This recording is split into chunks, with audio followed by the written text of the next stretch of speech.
दोस्तों 8 सितंबर को हमारा कक्षा 12वीं का इतिहास हिस्ट्री सब्जेक्ट का त्रैमासिक परीक्षा का पेपर है। इसलिए दोस्तों हम अब त्रैमासिक परीक्षा के लिए जो स्पेशल क्वेश्चन बैंक प्रश्न बैंक जारी हुआ है इतिहास सब्जेक्ट का, इसका सॉल्यूशन देखने वाले हैं। क्योंकि दोस्तों आप सभी को पता है कि जो हमारे पेपर में क्वेश्चन आते हैं आपकी जो प्रश्न बैंक है त्रैमासिक परीक्षा का उसी से आ रहे हैं। इसलिए अगर आप इसे तैयार कर लेते कंप्लीट तो 80 में 80 स्कोर दोस्तों करेंगे। चलिए देख लेते हैं आपका ब्लूप्रिंट और सिलेबस कैसा क्या है। तो आपके टोटल 5 अध्याय आने वाले हैं। ओके, क्रम से दोस्तों आपके 5 अध्याय आने वाले हैं। हमें सभी 5 अध्याय के वस्तुनिष्ठ और क्वेश्चन आंसर तैयार करने हैं। तो ये आपका पार्ट 1 रहने वाला है। इस वीडियो में दोस्तों आपके 3 अध्याय के मैं आपको ऑब्जेक्टिव तैयार किए हैं, तो वो आपको मैं बताने वाला हूँ। चलिए देख लेते हैं, फिर आगे की वीडियो में आपको 4-5 के ऑब्जेक्ट बता दूंगा, फिर क्वेश्चन आंसर हम क्रम से देखेंगे। तो दोस्तों पहला अध्याय हमारा ईंटें, मनके तथा अस्थियां। सही विकल्प आ जाते हैं। निम्नलिखित में से किस हड़प्पा स्थल पर वेदियों के प्रमाण मिले? तो इसका राइट आंसर हो जाए दोस्तों आपका कालीबंगन। निम्नलिखित में से किसने ऋग्वेदिक देवता इंद्र को मोहनजोदड़ो में आक्रमण का कर जिम्मेदार ठहराया था? तो इसका दोस्तों आपका राइट आंसर हो जाएगा आपका 12 नंबर का आर्य एम विटकर। ऋग्वेद में भगवान शिव के लिए कौन सा शब्द प्रयुक्त हुआ है? तो रुद्र शब्द प्रयुक्त हुआ है। हड़प्पा वासी का नियर कहां से लाते थे? तो इसका दोस्तों आपका राइट आंसर हो जाएगा लोथल। नेक्स्ट है, निम्नलिखित में से कौन सा हड़प्पा स्थल हरियाणा में नहीं है? तो हरियाणा में नहीं है, तो राइट आंसर है आपका कालीबंगन। अब आपको करंट ऑप्शन बताना है कालीबंगन फिर कहाँ है। ओके, नेक्स्ट है, पुरातत्वविदों के अनुसार निम्नलिखित में से कौन सी वस्तु विलासिता की वस्तु के रूप में जानी जाती थी? तो जो फ्यांस था वो आपका क्या विलासित वस्तु के अंतर्गत आता था। नेक्स्ट है हमारा, किसने 1924 में विश्व के समक्ष सिंधु घाटी सभ्यता की खोज की घोषणा की थी? तो इसका right answer sir John Marshall ने। आगे नेक्स्ट हमारा क्वेश्चन है, निम्नलिखित में से कौन भारतीय पुरातत्व सर्वेक्षण के डायरेक्टर नहीं रहे हैं? तो इसका दोस्तों आपका राइट आंसर नेक्स्ट मेकी। क्योंकि देखिए जॉन मार्शल अलेक्जेंडर कनिंघम दोनों का नाम आपने सुना है, विटिकर बिलर भी नाम आया है, तो ये नाम आए नहीं आपका। नेक्स्ट, मार्शल ने भारत को 3000 साल पीछे छोड़ा, यह कथन किसका है? तो ये आपका कथन किसका था? तो ये था आपका आर्य एम विटकर को। नेक्स्ट है, हड़प्पा वासियों ने मनकों को बनाने के लिए निम्नलिखित में से कौन सी सामग्री का उपयोग नहीं किया? तो किसका उपयोग नहीं किया था? तो लोहे का उपयोग नहीं किया था। आगे नेक्स्ट है, मेसोपोटामिया के लेखों में किस क्षेत्रों में नाविकों का देश कहा गया है? किस क्षेत्रों को नाविकों का देश कहा है? ये राइट आंसर देखिए तो मेहलुआ है। यहाँ जैसे ऑप्शन नहीं लेकिन मेहलुआ था किस राइट आंसर। ओके, बाकी अभी आपको बहरीन यहाँ लगा सकते हैं क्योंकि मेहलुआ आपका इसी के संबंधित रहता है। पुरातत्वविदों ने इसको और क्लियर आप कर सकते हैं इनके अनुसार आपका कौन सा ऑप्शन होना चाहिए। निम्नलिखित पुरातत्वविदों ने क्षेत्रीय क्षेत्र को हड़प्पा सभ्यता का भाग क्यों नहीं माना? तो इसका भाग नहीं माना। आगे देख लेते हैं। नेक्स्ट है, the mythical massacre at Mohenjodaro नामक पुस्तक लेखक कौन है? तो इसकी दोस्तों आपका राइट आंसर होने वाला है इसका दोस्तों ये आपका डेल्स वाला लग रहा है, डेल्स है इनका। ओके, इसका थोड़ा और क्लियर करिए, डेल्स से मेरे अनुसार यहाँ। नेक्स्ट है, किस हड़प्पा स्थल से जुते खेत के प्रमाण मिले? तो कालीबंगन से मिले। मेसोपोटामिया ग्रंथों में निम्नलिखित में से किस क्षेत्र में दिलमुन कहा गया? तो राइट आंसर हो जाए दोस्तों आपका इसमें आपका राइट आंसर होना बहरीन। कंप्लीट हो जाता है। अब आ जाते हैं किसान की पूर्ति कीजिए। हड़प्पा सभ्यता को डेड सभ्यता भी कहा जाता है, तो इसका राइट आंसर आपका सिंधु सभ्यता, सिंधु घाटी सभ्यता भी कहा जाता है। सेल खड़ी से मनके बनाना अत्यंत कार्य था, तो कठिन कार्य था।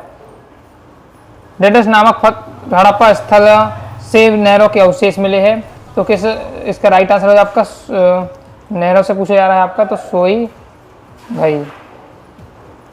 नेक्स्ट है आपका प्रारंभिक हड़प्पा काल की समय अवधि ईसा पूर्व से 2600 ईसा पूर्व थी, तो जगह आपका 3300 ईसा पूर्व से 2600 ईसा पूर्व थी। सिंधु घाटी सभ्यता का सबसे पहले खोजा गया स्थल है, तो कौन हो जाएगा? इसका राइट आंसर हो जाएगा हड़प्पा। अधिकांश हड़प्पा नगरों में डेढ़ भाग ऊंचाई पर बना होता था, तो इसका राइट पश्चिमी भाग, पश्चिमी भाग। विशेष प्रकार के छेद करने के उपकरण चौंदरो, लोथल और डेडस से प्राप्त हुए, तो कहां से प्राप्त हुए? कालीबंगन। कई पुरातत्वविदों का मानना है कि हाजा पक्षी डेडेस था। तो हाजा पक्षी क्या था? मोर था। हड़प्पा सभ्यता की सबसे लंबे अभिलेख डेडेस चिन्ह है तो 26 चिन्ह है,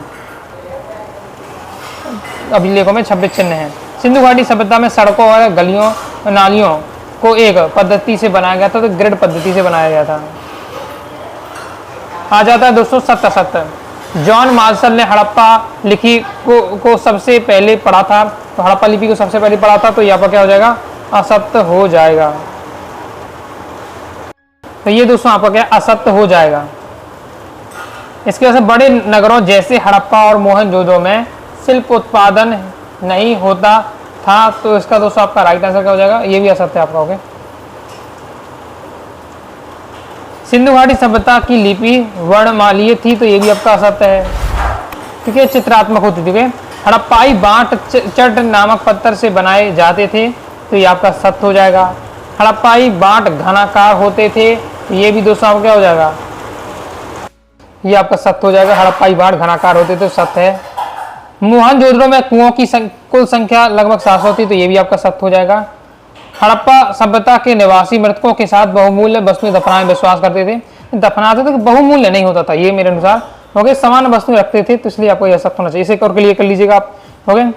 तो नेक्स्ट है मोहनजोदड़ो में एक विशाल स्नानागार प्राप्त हुआ, तो बिल्कुल सत्य बात है। नेक्स्ट हड़प्पा सभ्यता से प्राप्त पत्थर को मूर्ति को पुरोहित की संज्ञा दी गई, तो ये भी आपका क्या है? सत्य हो जाएगा। इसके बाद नेक्स्ट हमारा कि हड़प्पा सभ्यता का पतन का एक कारण जलवायु परिवर्तन भी है, तो ये भी आपका सत्य हो जाएगा। फिर आ जाता है हमारा सही जोड़ी। मिट्टी के बर्तन हल के प्रतिरूप, मिट्टी के बने हल के प्रतिरूप, तो ये हो जाएगा दोस्तों आपका चोलिस्तान। जुता हुआ खेत, तो कालीबंगन। नहरों के अवशेष सोई घई में आपका होता है, अभी हमने रेगिस्तान में भी इसे देखा था। जलाशयों के साथ, तो जलाशयों के साथ धौलावीरा में।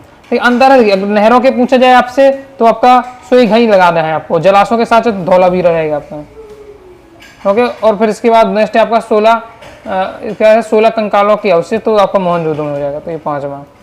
आगे देख लेते हैं। फिर आ जाता शंख, शंख हो जाएगा नागेश्वर में। लार वर्धमणि, तो ये हो जाएगा आपका सोत्र घई में हो जाएगा, आपका सोती घई में। कार्निलियन, तो ये हो जाएगा आपका लोथल। सैलखड़ी, सैलखड़ी हो जाएगा आपका दक्षिण राजस्थान, तो दक्षिण राजस्थान हो जाएगा आपका ये चौथा। सोना हो जाएगा दक्षिण भारत। आ जाता है एक शब्द एक वाक्य में उत्तर देना है।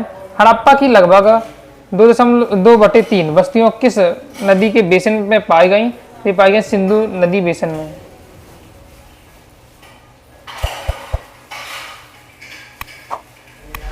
सिंधु घाटी सभ्यता की घोषणा, सिंधु घाटी की खोज की घोषणा कब की गई थी?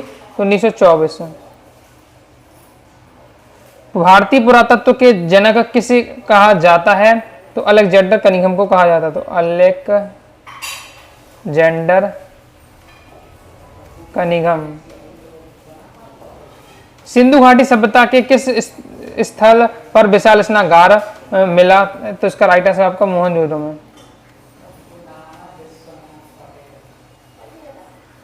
सिंधु घाटी सभ्यता में फ्योंस से क्या रखा जाता था? फ्योंस से क्या है? विलासिता की वस्तु मानी जाती थी सिंधु घाटी सभ्यता में। अब इसमें रखा क्या जाता था? तो छोटे पात्र होते थे, जैसे कि इत्र या गहने। इस छोटा सा पात्र होता था, अब छोटे से पात्र में क्या रख पाएंगे? तो इत्र रखते थे, या फिर ये क्या रखते थे? गहने रखते थे। एक छोटा सा पात्र होता था, तो छोटा पात्र जैसा कि जिसमें इत्र या गहने रहते थे, इस प्रकार से आप लिख सकते हैं। हड़प्पा सभ्यता का अब तक खोजा गया सबसे बड़ा स्थल कौन सा है? तो हो जाएगा राखी गढ़ी।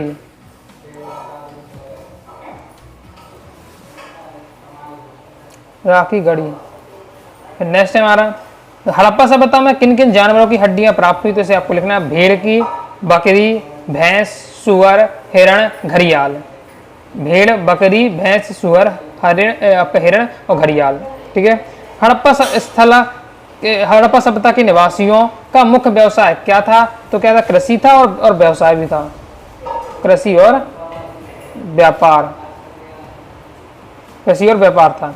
हड़प्पा वासियों को सोना कहाँ से मिलता था? इस सोना की स्थान है भारत में, अच्छा है वो है आपका दक्षिण भारत का जो कर्नाटक स्थान है, कर्नाटक। इसे साथ ही और यहाँ लिख दी और अफगानिस्तान भी मिलता था। ओके, मेन जो स्रोत था वो कर्नाटक था। इसमें से कौन से हड़प्पा वासियों के लिए तांबे का स्रोत है? मतलब तांबे का स्रोत क्या है? तो तांबे का जो स्रोत था खेतड़ी, जो कि राजस्थान में था। खेतड़ी राजस्थान। तो कंप्लीट हो जाता है। तो अध्याय 1 हमने कंप्लीट ऑब्जेक्टिव देख लिया। अध्याय 2 देख लेते हैं। सही विकल्प आ जाते हैं। निम्नलिखित में से कौन सा महाजनपद एक गण संघ था? तो जाएगा बज्जी। मनुस्मृति के अनुसार निम्नलिखित में से कौन सा पुरुष के लिए धन अर्जित करने का साधन नहीं था? ठीक है दोस्तों, आपका राइट आंसर क्या था? चोरी हो जाएगा। ओके, विजय, निवेश, विरासत, ये सभी धन अर्जित करने के साधन थे। ओके, फिर नेक्स्ट है आपका निम्नलिखित में से कौन अर्थशास्त्र पुस्तक के लेखक थे? तो हो जाएगा आपका चाणक्य। निम्नलिखित में शासकों में किसने देवपुत्र की उपाधि धारण की? तो हो जाएगा कुषाण शासक। फिर नेक्स्ट है निम्नलिखित में से किस स्रोत में मौर्य साम्राज्य का उल्लेख नहीं है? तो इसका दोस्तों आपका राइट आंसर वैदिक ग्रंथों में। मौर्य साम्राज्य की प्रांतीय केंद्र नहीं था, तो हो जाएगा मथुरा। फिर अशोक के धम्म का प्रचार करने के लिए किस विशेष अधिकारी को नियुक्त किया? तो इसका हो जाएगा धम्म महामत। मौर्य साम्राज्य का दक्षिणी प्रांतीय केंद्र था, तो इसको जाएगा इसका राइट आंसर आपका सुवर्णगिरी। अशोक के अधिकांश अभिलेख किस भाषा में थे? तो इसको जाएगा दोस्तों प्राकृतिक भाषा में थे। निम्नलिखित में से कौन सी सरदारियां मौर्य काल के बाद दक्षिण भारत में नहीं उभरा? तो इसका दोस्तों आपका राइट आंसर हो जाएगा योद्धेय। ये हो जाता है हमारा कंप्लीट। आगे देख लेते हैं, रेगिस्तान की पूर्ति कीजिए। अब दोस्तों हमारे आ जाता है रेगिस्तानों की पूर्ति कीजिए। तो शिल्पाधिकार एक महाकाव्य था, तो ये हमारे क्या तमिल भाषा का महाकाव्य था। सुदर्शन झील एक जलाशय है, तो कृत्रिम जलाशय यानी इस राजा ने बनाया। अब आपको कमेंट बॉक्स में बताना है तो सुदर्शन झील का जीर्णोद्धार किसने कराया था? ये क्वेश्चन आता भी है आपका। ओके, तो कमेंट बॉक्स में अब आपको बताना है। नेक्स्ट है चंद्रगुप्त मौर्य के दरबार में यूनानी राजदूत था, तो जगह मैग्नेस्थनीज। नेक्स्ट है डेडेस ने अपने संदेश पत्रों को पॉलिशों किए हुए स्तंभों में लिखवाया, तो अशोक ने।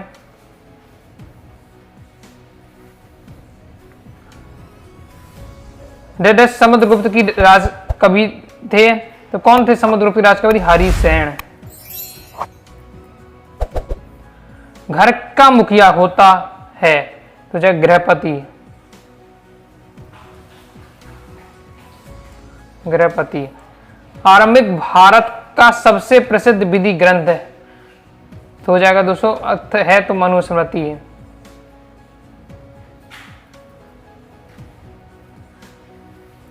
हर्षवर्धन के राज्य कवि थे, तो हो जाएगा बाणभट्ट। प्रभावती गुप्त की शादी राज परिवार से हुई, तो बाकाटक। सिक्कों के अध्ययन को कहते हैं मुद्रा शास्त्र।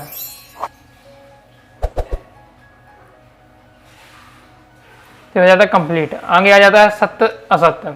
सभी महाजनपदों में गणतांत्रिक शासन प्रणाली थी, तो ये आपका सत्य हो जाएगा। सुदर्शन झील गुजरात के गिरनार क्षेत्र में स्थित है, तो ये आपका सत्य है। प्राग प्रशस्ति की रचना बाणभट्ट ने की थी, सत्य हो जाएगा, क्योंकि चंद्रगुप्त मौर्य के शासन काल में भारत आया, तो ये आपका सत्य हो जाएगा। मौर्य वंश का अंतिम शासक अशोक था, तो पांचवा दोस्तों क्या हो जाएगा? असत्य हो जाएगा। प्रभावती गुप्त बाकाटक वंश की राजकुमारी थी, तो छठवां दोस्तों आपका क्या हो जाएगा? सत्य है। कुषाण शासकों ने देवपुत्र की उपाधि धारण की, तो ये भी आपका सत्य है। फिर आठवां सम्राट अशोक ने सुदर्शन झील का जीर्णोद्धार कराया, तो ये तो आपका सत्य है। अब यही मैंने आपको पूछा था, सुदर्शन झील का जीर्णोद्धार किसने कराया है? अशोक ने तो कराया नहीं, तो कमेंट बॉक्स में आपको भी ये बताना है। जैसे भूमि का वह भाग जो ब्राह्मणों को दान दिया जाता था अग्रहार कहलाता था, तो ये सत्य हो जाएगा। प्रथम शताब्दी ईस्वी में सोने के सिक्के कुषाण राजाओं ने जारी किए थे, तो ये आपका सत्य हो जाएगा। तो सत्य हो जाते हैं। सही जोड़ी कुषाण शासक, तो कुषाण शासक हो जाएगा देवपुत्र। अशोक हो जाएगा आपका देवानप्रिय। सम्राट व्यक्ति हो जाएगा दोस्तों गृहपति। हरिसेन हो जाएगा राजकवि। चीनी शासक स्वर्गपुत्र। इस बार से आगे देख लेते हैं। आगे हमारा पाटलिपुत्र, तो पाटलिपुत्र वर्तमान में पटना हो जाएगा। राजगृह है तो राजगृह राजगिरी का प्राकृतिक नाम। कलिंग तो कलिंग वर्तमान में तटीय उड़ीसा। अर्थशास्त्र लिखा है आपका तो अर्थशास्त्र कौटिल्य ने लिखा है, ये हो जाएगा चौथा। मत्स्य वन हो जाएगा आपका धनी व्यापारी। आगे देख लेते हैं। अब दोस्तों में एक शब्द एक वाक्य में उत्तर देना है। शासकों के नाम वाले प्रथम सिक्के किसने जारी किए थे? तो ये जारी किए थे हिंदू या यूनानी शासकों ने जारी किए थे, तो हिंदू यूनानी शासकों ने यहाँ लिखना है। मैग्नेसिस कौन था? तो मैग्नेसिस कौन था? तो मैग्नेसिस यूनानी राजदूत था जो चंद्रगुप्त मौर्य के दरबार में आया था। लिखना है आपको, मैग्नेसिस यूनानी राजदूत था जो चंद्रगुप्त मौर्य के दरबार में आया था। कौटिल्य द्वारा रचित अर्थशास्त्र की विषय वस्तु क्या थी? तो विषय वस्तु थी, देखिए राजनीतिक उसमें भी थी, राजनीतिक बातें भी थी, प्रशासन की बातें थी, तो राजनीतिक, प्रशासन और अर्थनीति। बड़े पैमाने पर सोने के सिक्के किसी द्वारा चलाए गए? तो कुषाण शासकों द्वारा चलाए गए, कुषाण शासकों द्वारा चलाए गए। राजगाह शब्द का क्या अर्थ है? तो हो जाए राजाओं का घर, उधर राजाओं का घर। अफगानिस्तान में मिले अशोक के अभिलेख किस लिपि में लिखे गए थे? तो ये हमारे किस लिपि में लिखे गए थे? तो ये आम्रिक और यूनानी।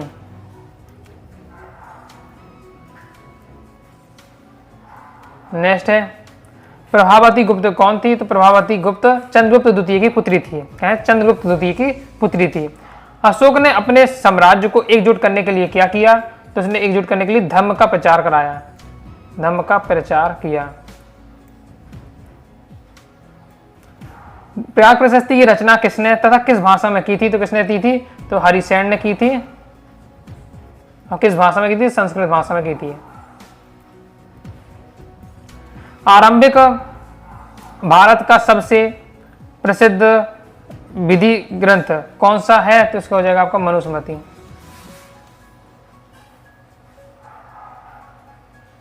तो कंप्लीट हो जाता है।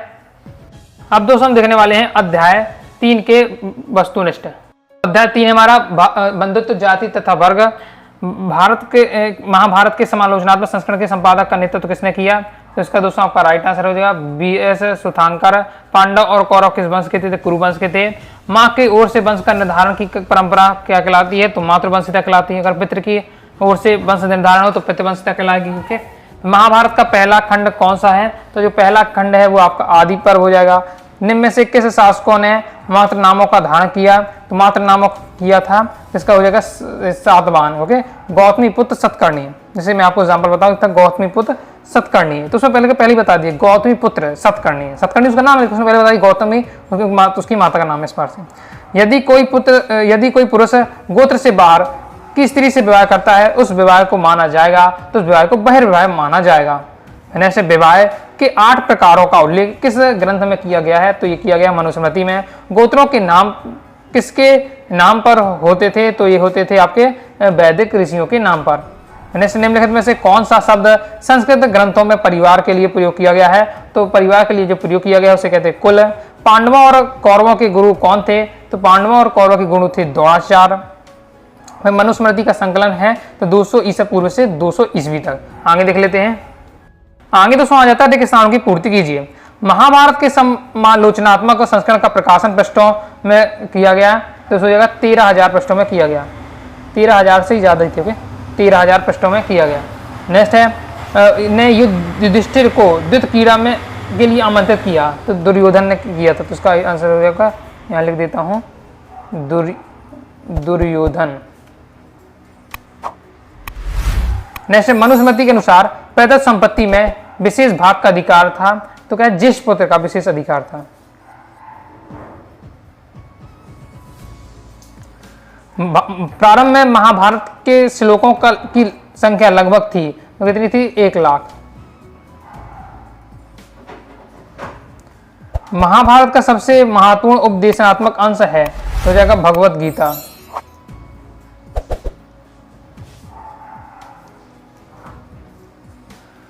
इतिहासकार महाभारत की विषय वस्तु के 2 शीर्षक उपदेशात्मक रखते हैं, तो एक रखते हैं आख्यान, दूसरा है उपदेशात्मक। तो यहां आपको लिखना आख्यान। आख्यान इसका आंसर हो जाएगा आपका। आख्यान रखते हैं, दूसरा उपदेशात्मक रखते हैं। जैसे हस्तिनापुर नामक गांव जिले में स्थित है, तो हमारे मेरठ जिले में स्थित है। महाभारत की मूल कथा के रचयिता थे, तो जगह वेद व्यास। मनुस्मृति के अनुसार स्त्रियों के लिए संपत्ति अर्जन के तरीके थे, तो ये 6 तरीके थे। डेडस का अर्थ है पिता के पुत्र, फिर पौत्र प्रपोत्र आदि से चलने वाली परंपरा, तो हो जाएगा आपका, तो हो जाएगा आपका पितृवंशिता हो जाएगा इसका, पितृवंशिता। ओके, तो ये आपका यहाँ भी हम देख चुके हैं, आपको पितृवंशिता हो जाएगा। और ये हमने देखा था कि अगर माँ की ओर से वंश का निर्धारण की परंपरा हो तो मातृवंशिता, और पिता की ओर से हो आपका तो होती है आपकी पितृवंशिता। अब आगे देख लेते हैं। सत्य सत्य आ जाता है। धर्मशास्त्रों की रचना 500 ईसा पूर्व से 200 ईसा पूर्व में की गई, तो ये आपका सत्य है। महाभारत का समालोचनात्मक संस्करण तैयार करने में जबका कितने 45-46 वर्ष 46 वर्ष लग गए, ये भी असत्य हो जाएगा। गोत्र पद्धति में प्रत्येक गोत्र का नाम एक ऋषि के नाम पर था, तो ये होता था, तो ये भी सत्य हो जाएगा। मनुस्मृति में विवाह के 5 प्रकारों का वर्णन, तो असत्य हो जाएगा, क्योंकि 8 प्रकार के वर्णन है। उसकी ट्रैक भी आपको मैं आगे बताऊंगा। ओके, बीड़ी पिएगा आरपी उसकी ट्रैक होती है। ओके, 8 प्रकार के विवाह के, जैसे आपका आता है प्रजापति विवाह, देव विवाह, ब्रह्म विवाह, ओके, आस विवाह, राक्षस, असुर, पिशाच, ये सब आपके रहते हैं। ओके, 4 अच्छे विवाह है, 4 निकृष्ट विवाह है, बुरे विवाह है। नेक्स्ट हमारा, मनुस्मृति के अनुसार पिता की संपत्ति में पुत्री का पुत्र के बराबर अधिकार होता था, तो ये दूसरा आपका क्या है, असत्य हो जाएगा। फिर नेक्स्ट हमारा, गुरु द्रोण ने गुरु दक्षिणा के रूप में एकलव्य से उसके दाहिने हाथ का अंगूठा मांग लिया, तो ये आपका क्या हो जाएगा, 6वां, ये आपका सत्य हो जाएगा। फिर नेक्स्ट है, एक ही गोत्र और जाति में विवाह करना बहिर्विवाह कहलाता है, तो आपका ये क्या हो जाएगा, असत्य हो जाएगा। ये एक ही गोत्र में कर रहे हैं, तो हमारा क्या है, ये आपका अंतर्विवाह कहलाएगा, जब विवाह देखा इसलिए सत्य है। वर्ण व्यवस्था का मुख्य आधार जाति था, ये भी आपका क्या हो जाएगा, 8वां दोस्तों आपका। अब देखिए, मुख्य आधार पूछा जाए तो जाति और कर्म होना चाहिए, इसको ऑल क्लियर थोड़ा करिएगा, बुक के देख कर आप बताइए। ओके, एनसीईआरटी बुक में ऐसा क्या दिया हुआ, इसको देखिएगा। कुंती दुर्योधन की माँ थी, तो ये तो आपका सत्य हो जाएगा। ओके, दुर्योधन की माँ का नाम क्या था, गांधारी। ओके, घटोत्कच भीम का पुत्र था, तो ये आपका सत्य हो जाएगा। तो यहाँ थोड़ा सा आपको 8वां क्लियर कर लेना है। ओके, मतलब देखिए, वर्ण व्यवस्था का मुख्य आधार जाति और कर्म था। ओके, तो इसलिए आप जाति वश दी है, तो इसलिए मैंने असत्य बोला हूँ, बाकी थोड़ा क्लियर करना है आपको। ओके, जो बातें मैं छोड़ते जा रहा हूँ उसको आपको कमेंट बॉक्स में अपना क्लियर करिएगा, सभी विद्यार्थी बताइएगा, तो उसमें अपना क्लियर हो जाएगा। महाभारत, देखिए महाभारत का ये आपका, देखिए इसमें थोड़ा सा आपको क्या, ये जोड़ी मिस्टेक है, मैं आपको बता रहा हूँ किस प्रकार से मुझे लग रहा है। देखिए हम नीचे से हम मिलाते हैं, अष्टाध्यायी तो ये पाणिनि लिखी, तो 5वां ही हो जाएगा, ये क्लियर है, कोई दिक्कत नहीं है। हाँ, ओके, वर्ण व्यवस्था, तो वर्ण व्यवस्था देखो जन्म आधारित वर्गीकरण है, जन्म आधारित वर्गीकरण है, तो ये भी आपका हो जाएगा 4था, इसमें कोई दिक्कत नहीं, सही है। फिर आपका मतंग है। ओके, अब देखिए जाति है जो आपके जन्म के आधार पर है। ओके, और यहाँ का क्या है, वर्ण व्यवस्था है, तो मुख्य आधार आपका क्या होना चाहिए, जन्म आधारित में। ओके, नेक्स्ट देख लेते हैं, मतंग, तो ये आपका क्या होना चाहिए, तो मतंग का दोस्तों आपका राइट आंसर हो जाएगा एक बोधिसत्व, तो हो जाएगा आपका 3रा। यहाँ तक भी आपका क्लियर है। तो भगवत गीता है, तो भगवत गीता महाभारत का उपदेशात्मक अंश है, तो ये आपका 2रा हो जाएगा, इसमें भी कोई आपका दिक्कत नहीं होगी। बस अब ये आपका बचता है, तो महाभारत यहाँ ऑप्शन बचता है, यहाँ बचता है राजा की सेवा के बदलने की वाली, इसलिए यहाँ पे आपका मतलब गलत ऑप्शन। ओके, क्लियर है। अब देख लेते एक शब्द एक वाक्य में उत्तर। पितृवंशिता का अर्थ लिखिए, तो आपको लिखना है वह व्यवस्था, मैं बोल दे रहा हूँ तो आप लिख सकते हैं, वह व्यवस्था जिसमें वंश पिता से पुत्र को चलता है, फिर पितृत्व वंश पर आधारित व्यवस्था क्या है, पितृवंशिता कहलाती है। अंतर्विवाह क्या है, तो अपने समूह में अब जाति गोत्र या क्षेत्र के भीतर ही विवाह करना अंतर्विवाह कहलाता है। महाभारत में श्लोकों की संख्या लगभग कितनी थी, तो लगभग 1 लाख श्लोक थे, 1 लाख श्लोक। वर्ण व्यवस्था किस पर आधारित थी, तो वर्ण व्यवस्था का जो आधार था वो आपका क्या है, जाति और कर्म। आगे देख लेते, जाति और कर्म होना चाहिए। नेक्स्ट 1951 में हस्तिनापुर गांव का उत्खनन किया गया, हो जाएगा बीबी लाल ने किया। महाभारत किस भाषा में लिखा गया, तो जो महाभारत लिखा गया था हमारा संस्कृत भाषा में लिखा गया। आगे देख लेते हैं, आगे है महाश्वेता देवी की लघु कथा का शीर्षक क्या था, द्रौपदी। महात्मा बुद्ध के पूर्व जन्मों की कथाएं किस ग्रंथ में संकलित है, तो जातक का जातक ग्रंथों में। महाभारत की मूल रचना के रचयिता कौन माने जाते हैं? तो वेद व्यास। तो इस प्रकार से हमारा कंप्लीट हो जाता है। तो इस प्रकार से हमने अध्याय 1, अध्याय 2, अध्याय 3 के जितने भी आपके ऑब्जेक्टिव थे मैंने अपनी तरफ से आपको बता दिया। कुछ डाउट वाली थी कंडीशन है तो थोड़ा आपको हो गया है, कमेंट बॉक्स में अपना विचार व्यक्त जरूर करिएगा। आगे तो हमारा क्या है, अध्याय 4 और 5 रह जाता है, तो हम नेक्स्ट वीडियोस के ऑब्जेक्ट करेंगे, फिर हम क्या है क्वेश्चन आंसर क्रम से देखेंगे। तो आगे दोस्तों आपको वीडियो भी लाइक और सब्सक्राइब जरूर कर दीजिएगा। इसके साथ ही दोस्तों टेलीग्राम चैनल व्हाट्सएप चैनल को ज्वाइन कर लीजिएगा। प्रॉपर तैयारी करना चाहते हैं तो आप क्या है प्ले स्टोर पर जाकर वहाँ सारी क्लासेस का पहले ऐप डाउनलोड कर लीजिएगा। उसके बाद वहाँ पर आपको हिस्ट्री का कोर्स भी बाय करके प्रॉपर तैयारी कर सकते हैं, जिसमें आपको पूरा मटेरियल मिल जाएगा। तो मिलते हैं नेक्स्ट वीडियो में, तब तक के लिए बाय बाय।